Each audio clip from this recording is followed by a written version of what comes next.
Hello everyone, नमस्कार और स्वागत है आप सभी का इस पॉइंट के 14 दिसंबर 2020 के the Hindu newspaper NRC session में। और आज भी द हिंदू से संबंधित कुछ प्रमुख आर्टिकल पे हम सभी डिस्कशन करेंगे और उनकी हाइलाइट्स को समझेंगे।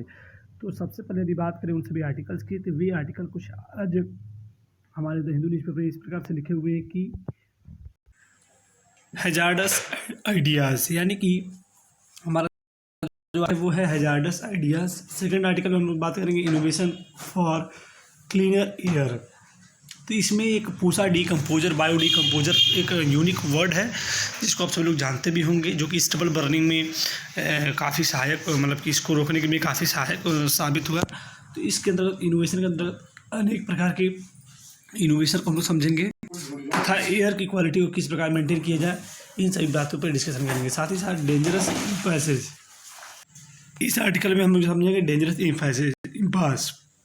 इसमें इंडिया और चाइना के बीच के जो रिलेशन है इस पर डिस्कशन किया गया है। इसके थोड़े से बेसिक एस्पेक्ट को आप सब लोग जानते भी होंगे और थोड़े आज हम भी डिस्कस भी करेंगे। साथ ही साथ एक नया बिल है जो कि कंसीडर किया जा रहा है, इसको हम लोग समझेंगे। साथ ही साथ ये न्यू बिल क्या है, जल्द ही इसके बेसिक एस्पेक्ट को हम सभी लोग डिस्कस करेंगे और ये न्यूज़ में बनेगा भी, क्योंकि ये जल्द के बिल है एक्ट का। भी जब भी ये एक्ट का फॉर्म लेगा तो हम लोग इस पर डिस्कस करेंगे। साथ ही साथ आज finally the Hindu based question को देखते हुए आज के इस इंपॉर्टेंट सेशन को हम सभी कंप्लीट करेंगे। तो फ्रेंड्स, देखते हैं उन सभी आर्टिकल को जिन पर हमें डिस्कशन करना है। इस आर्टिकल की बात करें तो सबसे पहले आर्टिकल में हम तो ये हमारा एडिटोरियल पेज का ही एक प्रमुख आर्टिकल है जिसमें लिखा है डेंजरस इम्पास। ये डेंजरस इम्पास का मतलब होता है गतिरोध। क्या होता है? गतिरोध। वो भी डेंजरस मतलब होता है खतरनाक। हम जानते हैं कि इंडिया और चाइना के बीच लगातार कॉन्फ्लिक्ट बने हुए हैं अभी भी। यदि बात करें इसी साल जून की, तो लाइन ऑफ एक्चुअल कंट्रोल की बात करें या फिर गलवान वैली की घटना की बात करें और भी पिछले इतिहास की बात करें, तो इसमें लगातार इंडिया और चाइना के बीच कॉन्फ्लिक्ट और डिस्प्यूट बना हुआ है। इसी बातों का बेसिकली पूरा बेहतरीन तरीके से वर्णन इस पूरे आर्टिकल्स में किया गया, जिसपे हम सभी देख पा रहे होंगे कि जैसे आप 96 का क्राइसिस मान लें, या फिर जो इंडिया और चाइना के बीच हुआ था लगभग 20 इंडियन सोल्जर्स, जो कि जून में जो घटना हुई थी, जिसमें 20 इंडियन सोल्जर्स क्या हुए थे गलवान वैली में जून में एक ट्रेजिक लॉस हुआ था।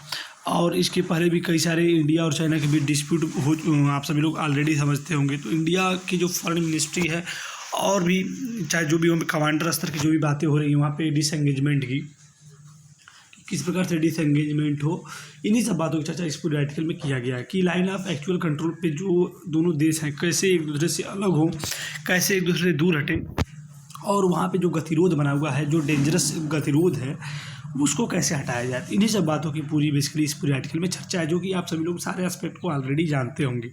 तो ये कहीं ना कहीं अपने आप में थोड़ी मोड़ी आप लोग जानकारी के तौर पर रखे रहिए। साथ ही साथ बात करें नेक्स्ट आर्टिकल की, तो इसमें लिखा हुआ है बेसिकली कि हैजार्डस आइडियाज़ फॉर हिमालयाज़।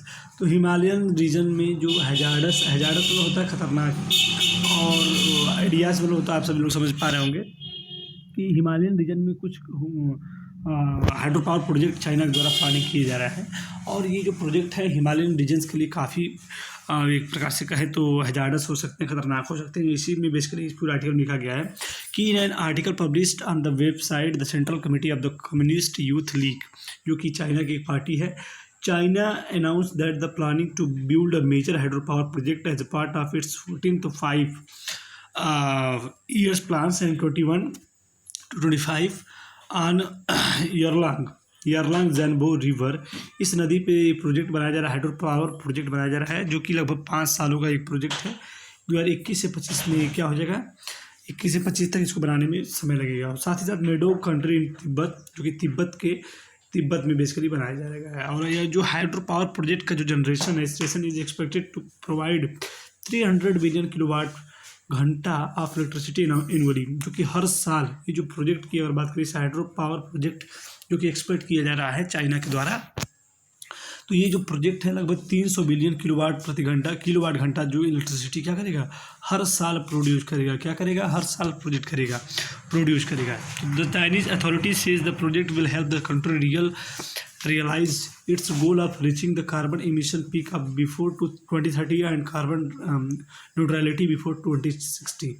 तो हर देश हम जानते हैं कि कार्बन इमिशन की तरफ, जीरो कार्बन इमिशन की तरफ बढ़ रहा है, कि उस देश में जो है कार्बन का जो इमिशन हो वो जीरो हो। इसी संदर्भ में चाइना ये कह रहा है कि यदि हमारा पावर प्रोजेक्ट तैयार होता है तो जो हमारा लक्ष्य है, जो कि कार्बन न्यूट्रलिटी का जो लक्ष्य है 2060 तक यानी कि 2060 तक, वो हमारा लगभग जो है बिफोर 2030 के पहले ही, यानी कि इसके 2030 के पहले ही लगभग 2026 तक ही इसका क्या हो जाएगा, कार्बन न्यूट्रलिटी या फिर कार्बन एमिशन का जो इसका सिस्टम है वो बहुत ही कम हो जाएगा या फिर जीरो हो जाएगा। ये चाइना के द्वारा कहा जा रहा है। अब देखिए इसके मिसएडवेंचर की बात करें तो in this mad rush of an unmanned resource both countries ignore how available such power such super drives project. देखिए अगर हम बात करें इसके पूरे निचोड़ की, तो जिस क्षेत्र में हिमालयन रीजन में या जहाँ पे भी मतलब कि कंस्ट्रक्शन या जो भी ये चीज़ें हो रही हैं वहाँ पे इंडिया ने भी अपने कई प्रोजेक्ट बनाए हुए हैं, चाइना ने भी बनाए हुए हैं, चाइना फिर से बना रहा है।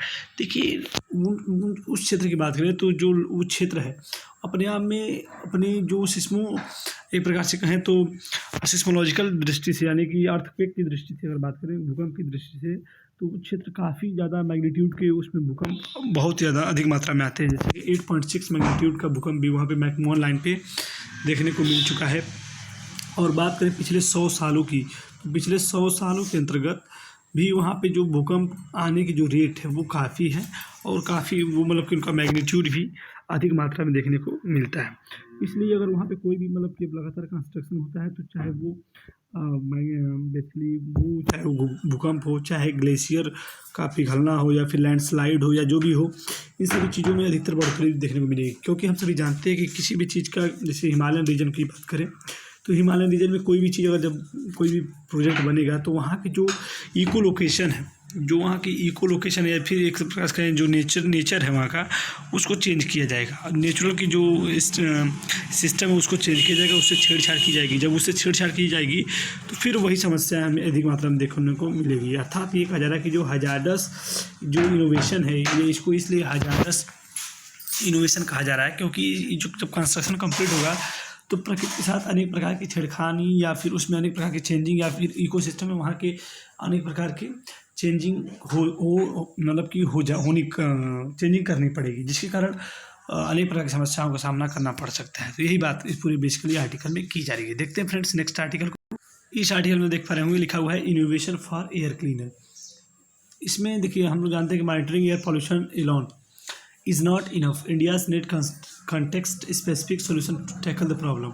देखिए लगातार जो एयर पोल्यूशन पे मॉनिटरिंग हो रही है, एयर पोल्यूशन की बात करें तो हम लोग हर दिन जानते हैं कि दिल्ली एनसीआर की बात करें या पूरे भारत की बात करें तो जो एयर पोल्यूशन में मॉनिटरिंग होने की, यहाँ पे पोल्यूशन बहुत ज़्यादा है, फॉग बहुत ज़्यादा ही है, तो एक सिर्फ मॉनिटरिंग करने से काम नहीं चलेगा, उसके लिए एक सॉल्यूशन प्रिपेयर करना पड़ेगा जो कि उस प्रॉब्लम को टैकल करे। क्या करे? प्रॉब्लम को टैकल करें। तो इस आर्टिकल में बेसिकली इन्हीं सब बातों की चर्चा है कि क्या क्या अब तक कदम उठाए गए हैं और भविष्य में क्या क्या कदम उठाने की ज़रूरत है। तो over the past decades India has made significant progress in monitoring air pollution. तो हम लोग जानते हैं कि इंडिया क्या है, पिछले दिनों की बात करें या पिछले समय की बात करें तो इंडिया लगातार पोल्यूशन को मॉनिटर कर रहा है, जिसमें कि 250 continuous ambient air quality monitoring station बनाए गए और more than 800 ambient air quality monitoring station operating across the country. पूरे भारत की बात करें तो लगभग 800 एयर क्वालिटी को ऑपरेट करने के लिए जो स्टेशन बनाए गए हैं, लगभग 800 स्टेशन बनाए गए हैं जो कि एयर की क्वालिटी को मापते हैं। साथ ही साथ अगर बात करें जो भारत में अब तक कदम उठाए गए, बात करें वेलकमिंग पॉलिशिंग इंटरवेंशन की, और बात करें इंटरवेंशन में होता है बेसिकली हस्तक्षेप। क्या होता है इंटरवेंशन का मतलब? होता है हस्तक्षेप। अब देखिए अगर भारत की बात करें तो किस प्रकार वो अनेक प्रकार कदम उठाएगा और भी अन्य कंट्री उठा रहे हैं। जैसे कि अगर बात करें तो बजट में भी एयर पोल्यूशन की जो इंक्रीज है वो सस्टेनेबिलिटी सब्सटेंटली दिख रही है उसमें। साथ ही साथ air quality management with panel provision against pollution in the NCR and adjoining areas are the welcome move लगातार उसमें बढ़ा गया है। और साथ ही साथ इंडिया ने जंप किया है क्या, BS5 से BS4 से BS6 तक, यानी कि पहले आप जानते हो कि जो हमारे यहाँ की मोटर बाइक्स हैं, जो भी सिस्टम है व्हीकल है, पहले BS4 क्वालिटी की थी, यानी कि और अब क्या है BS6 पे डायरेक्ट इंडिया मूव किया है क्योंकि एयर क्वालिटी को उसको ध्यान रखना है। साथ ही साथ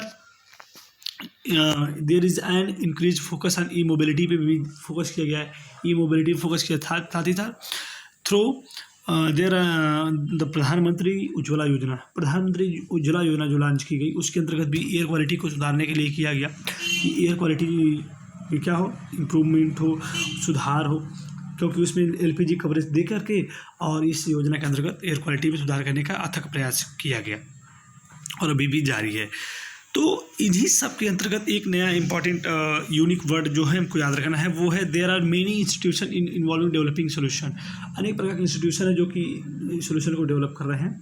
और the Indian agriculture research institution Pusa, तो जो भारत की जो इंडियन एग्रीकल्चर रिसर्च इंस्टीट्यूट है जिसने कि पूसा बायो डिकम्पोजर को डेवलप किया है। पूसा बायो डिकम्पोजर, ये अपने आप में की पॉइंट आपके लिए इंपॉर्टेंट हो जाता है, ये आपको याद भी रखना है कि what is Pusa bio decomposer.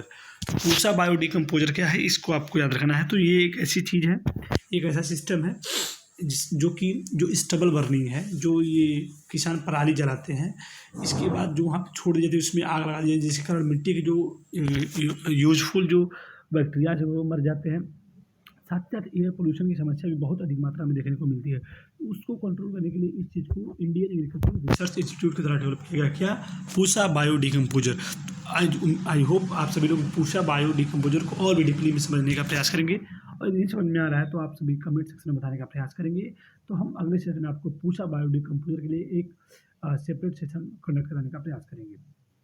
We turn crops residue into the manure of 15 से 20 डेज। ये क्या करती है, फसल का जो सिस्टम बचा हुआ है उसको 15 से 20 दिन में क्या कर देती है, डिकम्पोज कर देती है, कंपोस्ट खाद बना देती है।